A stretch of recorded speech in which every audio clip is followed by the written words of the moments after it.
What's up, fantasy managers? There's about 5 or 6 players that you can either play or pause from the Chargers for the Thursday night game. I will go over the information and help you decide whether to start or sit those players if they're on your team. I know you're interested, so stick around for 7 seconds.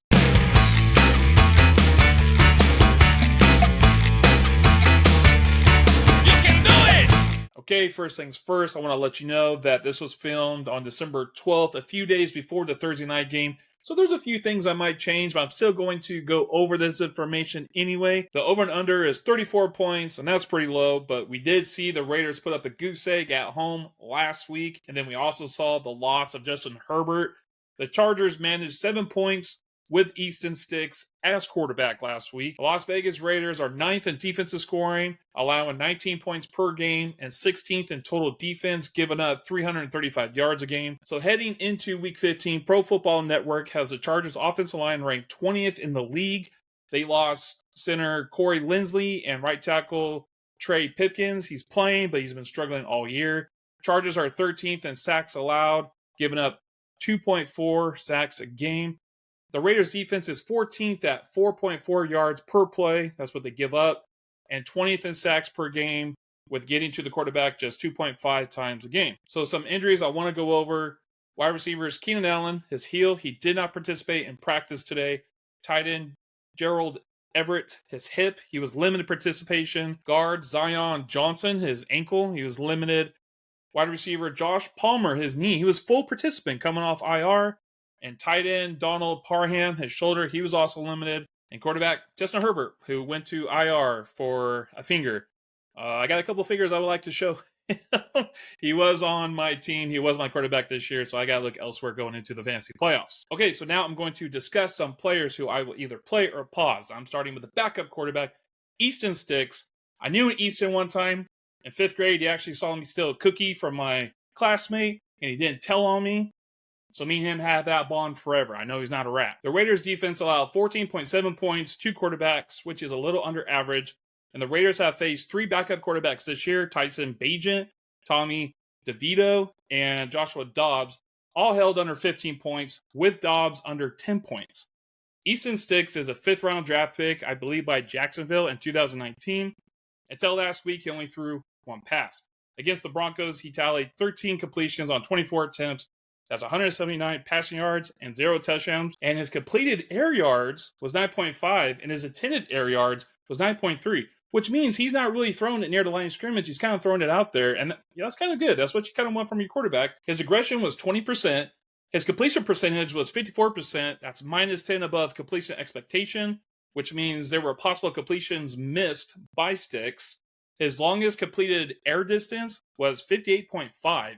That is 2nd longest in Week 14, which means he isn't afraid to throw the ball out. He isn't afraid to air it out. With the eye test, he looks like he's a risk taker and will force the ball into coverage, and it shows with 20% of his attempts were aggressive. He did have some good throws, but had some bad ones too. The important thing is most of Keenan Allen and Austin Ekeler targets came from Sticks, so he knows to get the ball to his superstars. The Chargers' offensive line, well, their team in general, are injured, and they are at Las Vegas for a divisional rival on a short week against a team who forced Joshua Dobbs to the bench. Hopefully he'll connect on some deep throws, but this isn't a streaming option I'm looking for, so I pause. Easton Sticks. And the second player I want to talk about, my gamble of the week, Austin Ekeler, running back for the Chargers. On Thursday night game, Ekeler has a total of 51 carries, 192 rushing yards, and 2 touchdowns in 5 games. 1 touchdown and 13 receptions in last 2 Thursday night games. He has no game over 100 rushing yards on Thursday night, though. And Ekeler is running back 25, and he's going up against a defense that allows 24 points to running backs. The Raiders have given up 12 total touchdowns to running backs this year, and that's 8th in the league. They're 23rd in the league, allowing 4.4 rushing yards per attempt. The Raiders have given up 64 receptions to running backs, and that's 10th in the league. Ekeler had 5 receptions last week on 7 targets. Most of that came from Easton Sticks as quarterback. Ekeler sees 8 men in the box 16% of the time this season, with minus 11 rushing yards over expected and a minus 0.8 rushing yards over expected per attempt. Those are not good numbers. Rumors going into Week 14 reported Ekeler giving up a lot of carries to Joshua Kelly and Isaiah Spiller. But Kelly only had 6 rushing attempts, and Spiller only had 3. That's not bad, but that's not great either. With all the injuries to the Chargers on the offensive side of the ball, the Raiders should put 8 men in the box 90% of the time and let a backup quarterback named Sticks beat them. Ty Chandler, running back for the Vikings, rushed 12 times against the Raiders last week and saw 8 men in the box 33% of the time, and he finished with 35 rushing yards. And the Vikings were also down to their backup quarterback. Well, their backup quarterback. Just like what the Steelers did to the Patriots last Thursday night, Elliott saw 8 men in the box 59% of the time, but he still managed 20 points with 8 receptions. I see Eckler getting most of his points through the air, another 7 to 8 targets with 6 receptions. So my gamble is that he will get you some flex numbers and hopefully a goal line touchdown. So I play Austin Eckler. Now the next player I want to talk about is wide receiver Keenan Allen. Allen has 37 catches for 437 yards and 5 touchdowns in 7 games on Thursday night. The last game played with Herbert as quarterback for Thursday night was 2021, and he recorded 6 receptions, 78 yards, and 1 touchdown and 10 targets. Which really doesn't matter because Herbert is not going to be playing in this game. He is wide receiver 3 versus a defense that allows 30 points to wide receivers. Raiders receiving touchdowns and receptions to wide receivers are below average. But Keenan Allen has posted the 4th best fantasy points per route run at .54 and ranked 6th in yards per route run 2.87 against zone. Raiders are ranked 9th with defensive snaps played in zone coverage at 79.1%. Allen plays in the slot 60% of the time. He gets targeted 30% of his routes in the slot and earns .58 fantasy points per route run. This is elite numbers. Like, are you freaking kidding me? This is crazy. Las Vegas cornerback Nate Hobbs covers the slot wide receiver 73% of the time. In coverage, he is targeted 19% of routes and allows .32 fantasy points per route run. That's the most for the Raiders cornerbacks. Those are great numbers for wide receivers being covered by Nate Hobbs. So last week against the Broncos defense that allows 29 points to wide receivers and statistically has better defensive stats against wide receivers than the Raiders, Allen still managed 12 PPR points. With backup quarterback Easton Stick, Allen had 12 targets. Even Sticks knows you throw it to your superstar wide receiver. I see another 12 target game, and his matchup is too good to pass up. I could see Keenan Allen getting a lot of receptions, which can lead to a monster game. I play Keenan Allen. And the next guy I want to talk about is a rookie, and he's the other wide receiver right now, Quentin Johnston. He's wide receiver 81 versus a defense that allows 30 points to wide receivers. Johnston plays left side of the field 44% of his routes. He is targeted 16% of his routes and earns a .20 fantasy points per route run. Those are not good stats for a wide receiver in your fantasy lineup. The Raiders cornerback, Jack Jones, covers the left side of the field 68% of the time. Jones targeted 14% in coverage and allows .23 fantasy points per route run. That's the best for Raiders cornerbacks. So what I'm saying is the best cornerback for the Raiders, fantasy-wise, will be covering the Chargers' worst wide receiver. Johnston finally had some decent catches on last week's game.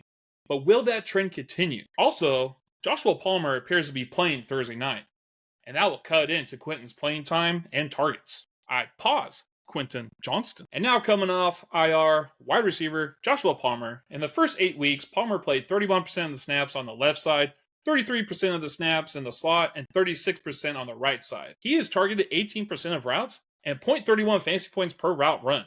Both of those stats are not good, but he has an average matchup when lined up on the right side. Raiders cornerback Mick Robertson covers the right side of the field 70% of the time, and he never travels to the left side of the field with 0 snaps played on the left side.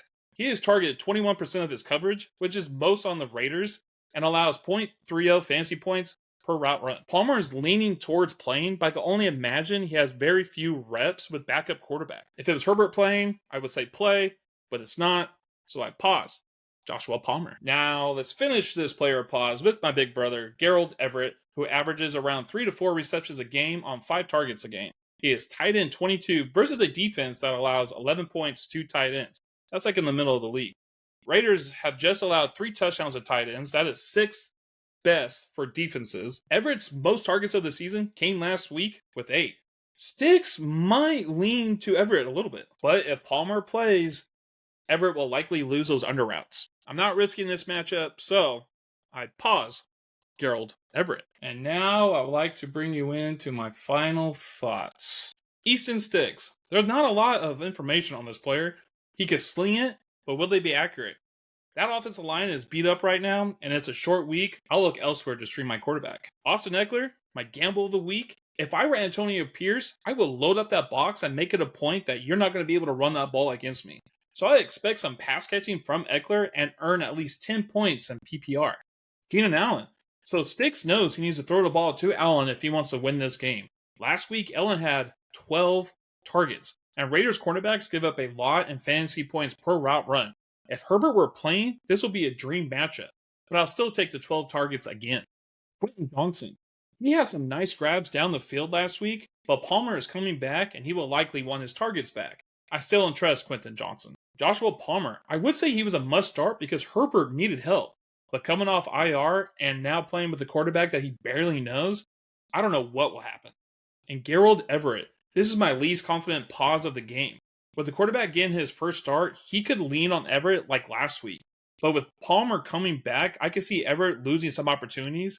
This one could go to either way. Okay, we're at the end of the video. I do believe the information I shared can help you decide either to play or pause players from the Chargers on Thursday night against the Raiders. Tyler has his video coming out tomorrow night, and he'll be doing his player pause for the Raiders. Make sure to check that out. If you guys haven't already, if you guys could please hit the subscribe or press the like, it goes a long way. We appreciate all you zoners out there. We enjoy the positive feedback and maybe a little bit of the negative feedback.